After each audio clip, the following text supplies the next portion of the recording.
Canada's history in the last 100 years, the worst we've ever had in Canada was the FLQ crisis, where it got to the point of we had martial law for a day or so, but now for us to sign militarization pacts with countries like your own, where then now the United States military can come into our country and suppress civil uprisings.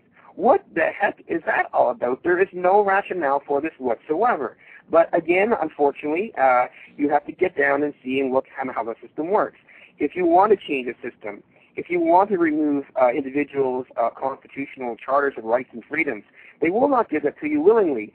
So you have to a certain extent, and I'll say it kind of candidly, you have to create an environment by world events or otherwise that are so cataclysmic that people willingly offer those rights and freedoms to you because they feel they need some higher force to go watch out for them. Well, the 9/11, unfortunately, was the cataclysmic event, the contemporary Pearl Harbor, that has provided the foundations upon which all these changes are occurring. And this has got nothing to do with security and prosperity anymore. It's got everything to do with eroding national borders, with eroding nationalism, with dumbing down nations to a certain extent, and putting us all under the guise of the select few who have had these grandiose ideations of a global world universe that is controlled by the intellectual and self-appointed banking elite, which is not good for anyone. I don't wish to live under usury. I don't expect my fellow man to be living under usury.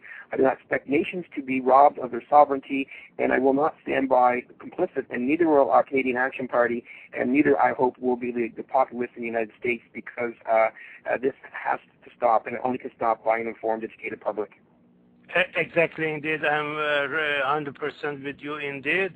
And, once we see that the foreign troops are landing in Phoenix Airport 2009 and February 2009, I mean, that's alarming for all of us, because actually, let me go to my blog, and there was some information about let me see, it was FEMA sources confirming martial law in United States. And let me just read some article from that. It says the WMR has learned from knowledgeable Federal Emergency Management Agency FEMA sources that Bush administration is putting the final touches on a plan that would see the martial law declared in the United States, and various scenarios anticipated as triggers. The triggers include a continuing economic collapse with massive social unrest, bank closure resulting in violence against financial institutions, and another fraudulent presidential election that would result in rioting in major cities and campuses around the country. In additional Army Corps of Engineering sources reported that assignment of the 3rd Infantry Division of the 1st Brigade Combat Team, PCT, to the Northern Commands, U.S. Army North is to augment FEMA and federal law enforcement in imposition to traffic controls, crowd controls, curfews, enhanced border and port security, and neighborhood patrols in the event of national emergency being declared. So exactly this is, they haven't learned from Mumbai terrorist attack that was done by radical jihadist Islamists, that we have a program on that with Noni Darwish on the 12/09/2008 at 7 p.m. And also, this is what we will. You are talking to that our troops can enter your country. Your troops can enter our country at any time, and they haven't still learned from Mumbai, and still our borderline with Mexico is wide open. And also there is a place, Minnesota, that there is no border lines, actually. Anybody can come and go. Just there is a camera, and you have just to go to the phone booth. Most of the time, the phone booth doesn't work. So what can you do? You say you did your best. You just take off.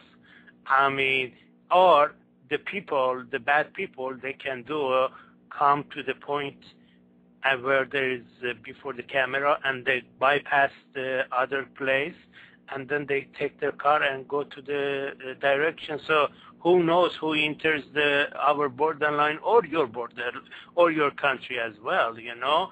So basically terrorism is alive, and our countries, my country and your country, can be hit at any time with similar things happen in Mumbai. What do you think of that? Wholeheartedly.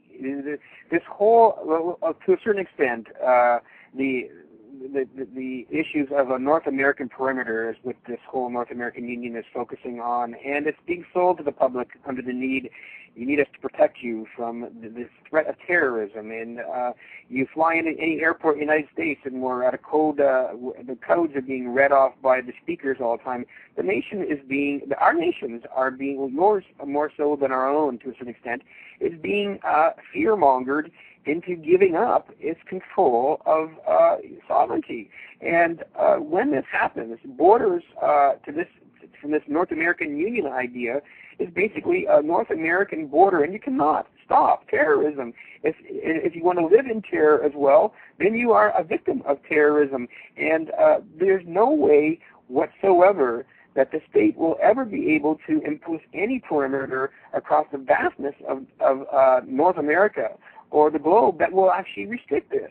The best way, the only way, and this is idealistic in nature, is that for individuals and nations to worry about and take care of nations and stop projecting their foreign policies into other countries under the guise that we're helping you, you have to help yourselves first. And doing so does not mean that you have to spend enormous amounts of dollars on war machinery to go out there and create the forces that will actually become targets to incite terror to a certain extent.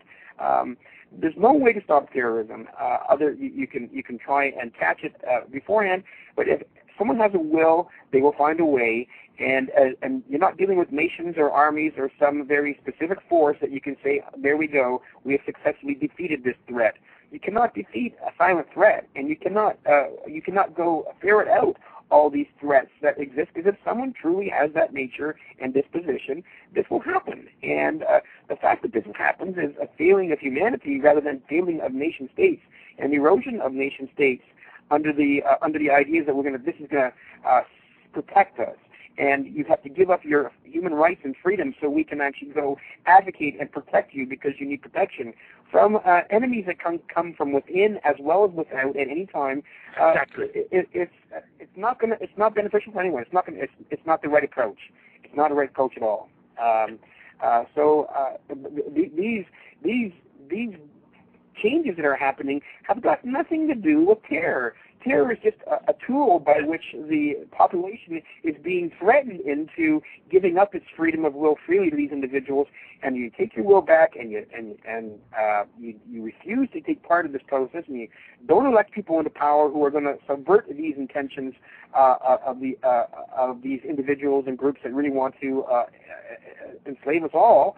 Then that's the only way to stop this. And until such time occurs, we are all going to continue to be running around chasing threats and terrorists, and we will blow up a terroristic event as some sort of like a symbol that the whole world is in crisis, and we need to come together, and this globalization that others decide for us, it's not true. Exactly.